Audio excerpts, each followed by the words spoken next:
Vamos adiante, porque agora a gente vai falar sobre um assunto polêmico.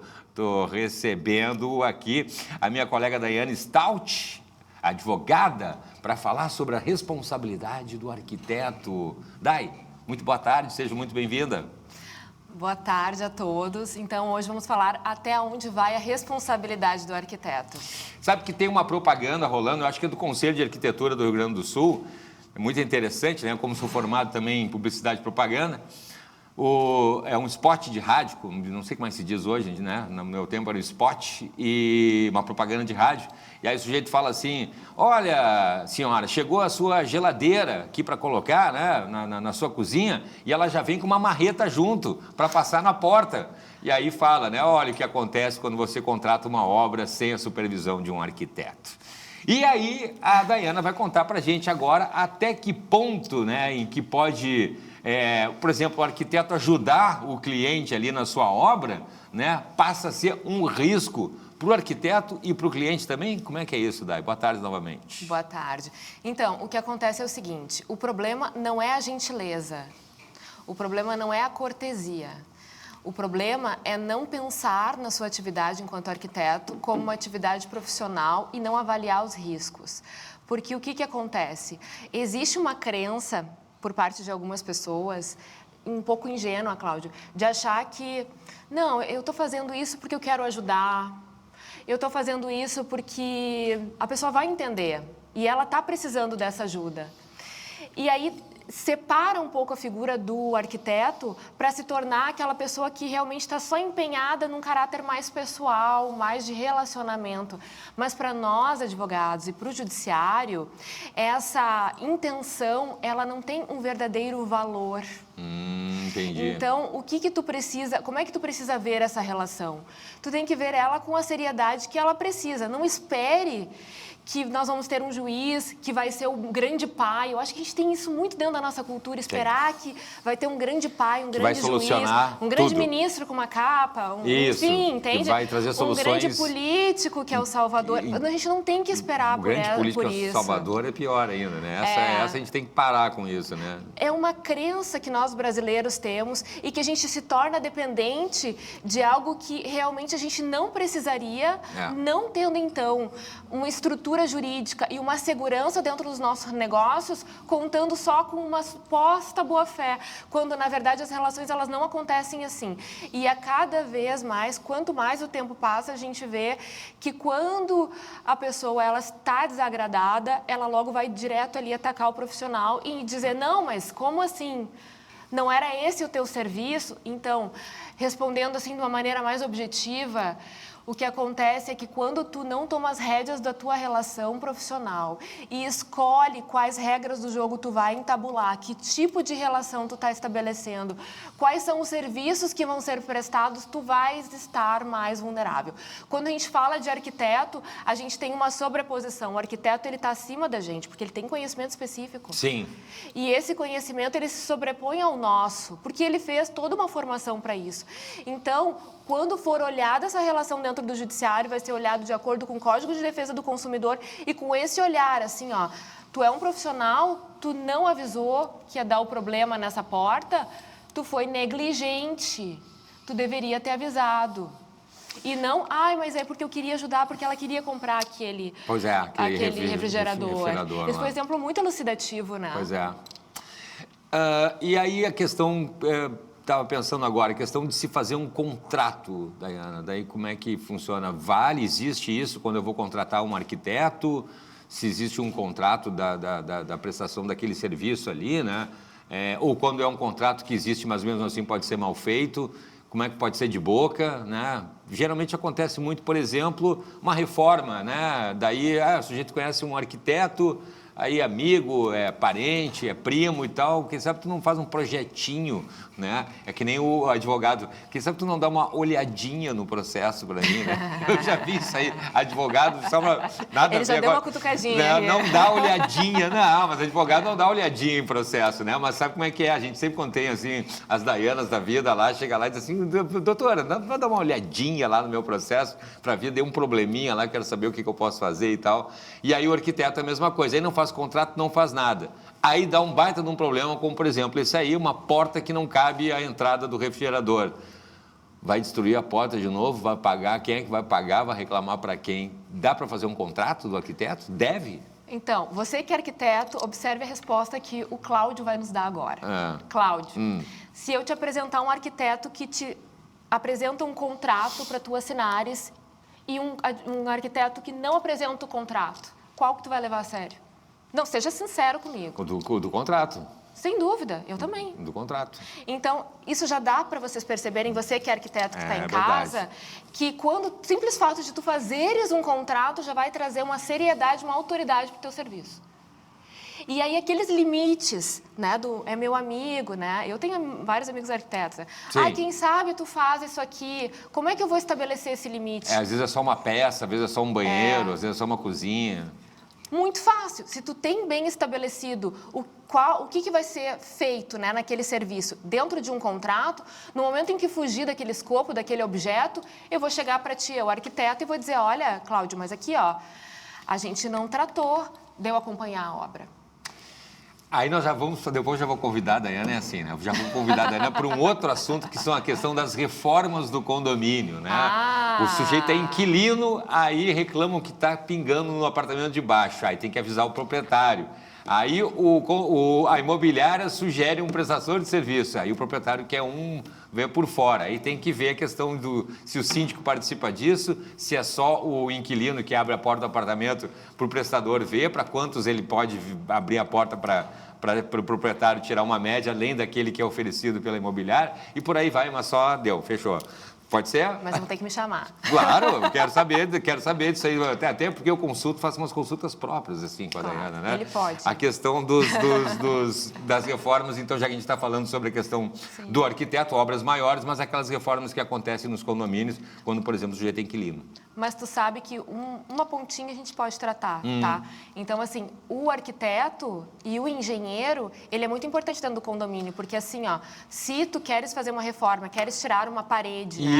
Por exemplo, o síndico tem obrigação legal de te exigir uma ART ou uma RRT, que são as responsabilizações, né? O termo de responsabilidade, digamos assim, falando de uma maneira bem simples, do arquiteto ou do engenheiro que avaliou aquela estrutura e viu se aquele pilar, né, não é o pilar, de repente, fundamental e não vai cair todo o prédio.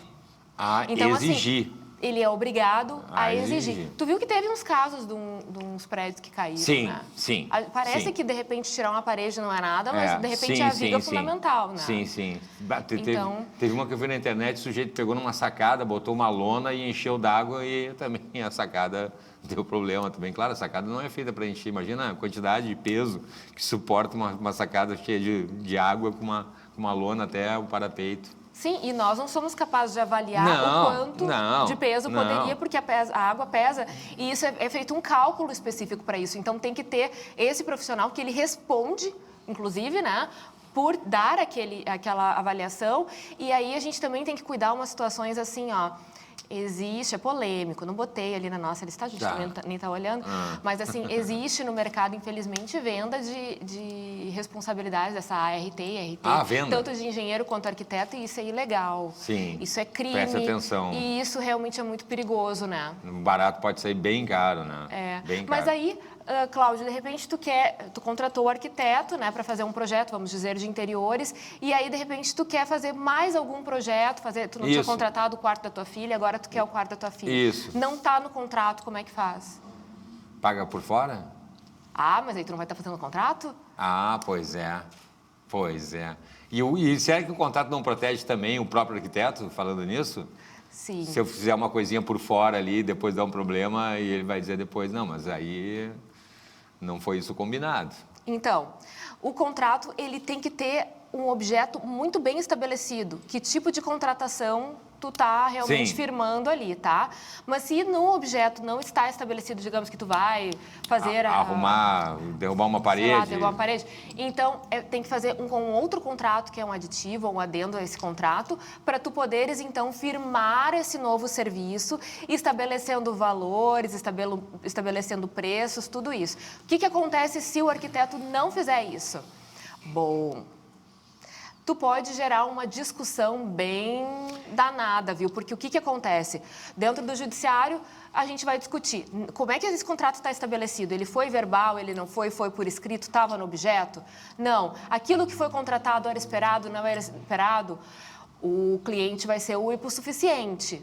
Mas aí tu vai me dizer, mas Daiana, e o arquiteto vai trabalhar e não vai receber? Não. Se tiver um bom advogado, ele vai receber sim, porque ele vai fazer um arbitramento daqueles serviços. Mas tu não tem que trabalhar dessa maneira, porque como a gente falou no início, no momento em que tu pega e trata de uma maneira informal o teu serviço e espera que o cliente pague, trata com uma relação de confiança e não uma relação profissional, tu estás te colocando numa situação de vulnerabilidade que tu não deves. Lembra, o juiz ele vai analisar de acordo com a lei. Né? E o advogado vai te defender de acordo com o que a legislação estabelece. A gente não faz mágica. Então, tu vai gerar uma discussão muito grande e, assim, pode, inclusive, ter a necessidade de fazer perícia. E aí, perícia é bem complicado e o custo também fica elevado. Fora que tu não vai poder participar de licitação, né? Que tu vai ter processo lá. E esses são os casos mais comuns que chegam no judiciário, nessa questão de arquiteto, relação com obra, relação com cliente, São os casos comuns, um dos casos comuns que chega no judiciário, mas são os casos que eu mais enfrento, inclusive no extrajudicial. São arquitetos que realmente querem ajudar. São pessoas que tu vê que elas estão bem intencionadas, porque o advogado vê o bom e o mal, né? Sim, a gente vê tudo. Tem que e ver. todos nós somos bons e maus, não é? O advogado não é juiz, não julga. Ele vê, mas a gente vê. Né? Então, assim, e aí, imbuído nisso, muitos arquitetos acabam atendendo fora do horário, num sábado, cliente que só quer, manda mensagem de madrugada, manda mensagem no sábado, pede coisas a mais. E aí, assim, acontece muitas vezes da relação começar através de contrato e depois se estender por um bom tempo informal, e aí depois o cliente querer reclamar de tudo e querer inserir itens ali para o arquiteto fazer, né, de coisas que eles não trataram. E aí tu ter toda uma discussão para tu tentar construir o que foi aquela relação, e aí tu vai tentar usar o WhatsApp, tu vai tentar entender aquela negociação, e isso tudo vai botar o arquiteto tem clientes que passam por essa situação, numa situação assim que tu vê, pô, a pessoa tá bem intencionada, mas como a gente precisa hoje olhar as nossas relações com seriedade e deixar de lado essa visão paternalista. Eu falo isso nesse caso, mas eu falo na vida. Eu vejo em tantos lugares as pessoas esperando o judiciário como se o juiz fosse um grande pai. O juiz pega o seu processo, lê, e ele está assoberbado de processos. Ele vai ler outros 200 e ele não vai conseguir ter a sensibilidade e a atenção para ler um só, olhar o seu caso, entender. Descobrir uma solução mágica. Não. Quem vai achar a solução vai ser o advogado que vai tentar apontar um caminho e a gente vai discutir, porque o outro vai dizer que tu está errado. O outro advogado. O outro advogado. Bacana isso.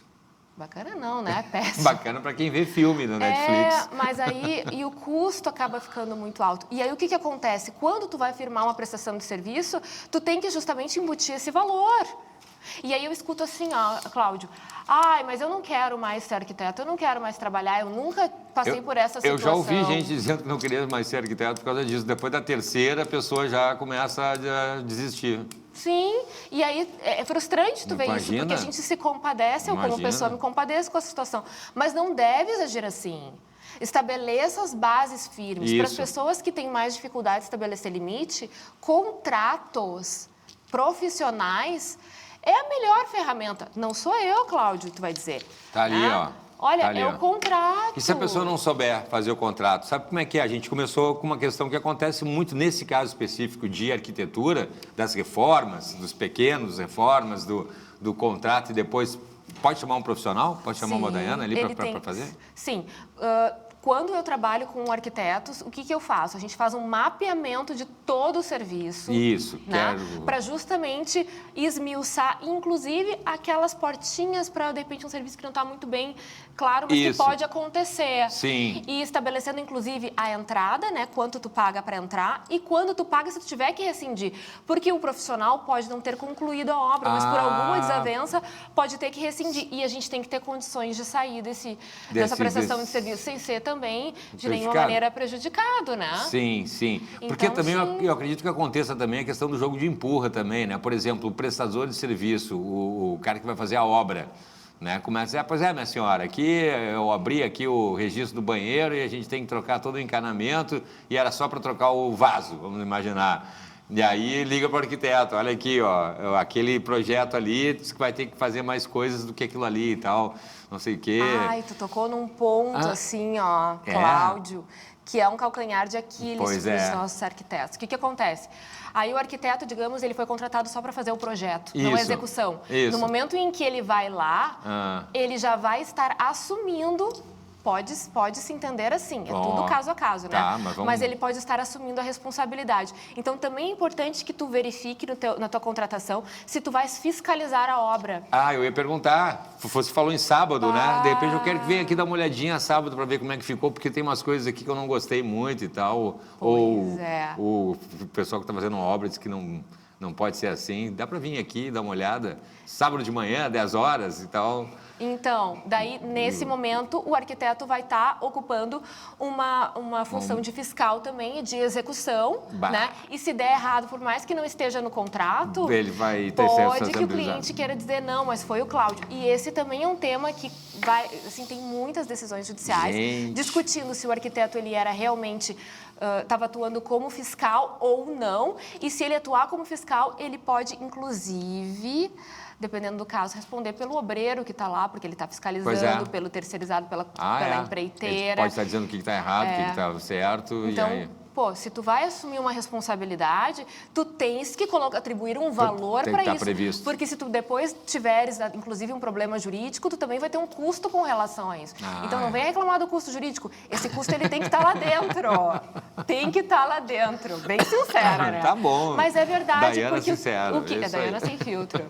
Porque isso aí é a tua proteção, né? E no momento em que tu não tem essas bases estabelecidas, que tu vai na gentileza, na broderagem, né? Aí tu tá assumindo um risco que depois pode te custar muito mais caro do que aquilo que tu recebeu. E aí não é correto também, né? Então, tudo tem que estar muito bem estabelecido. Mas um outro ponto que também é objeto muito de processo judicial é a questão dos vícios, né?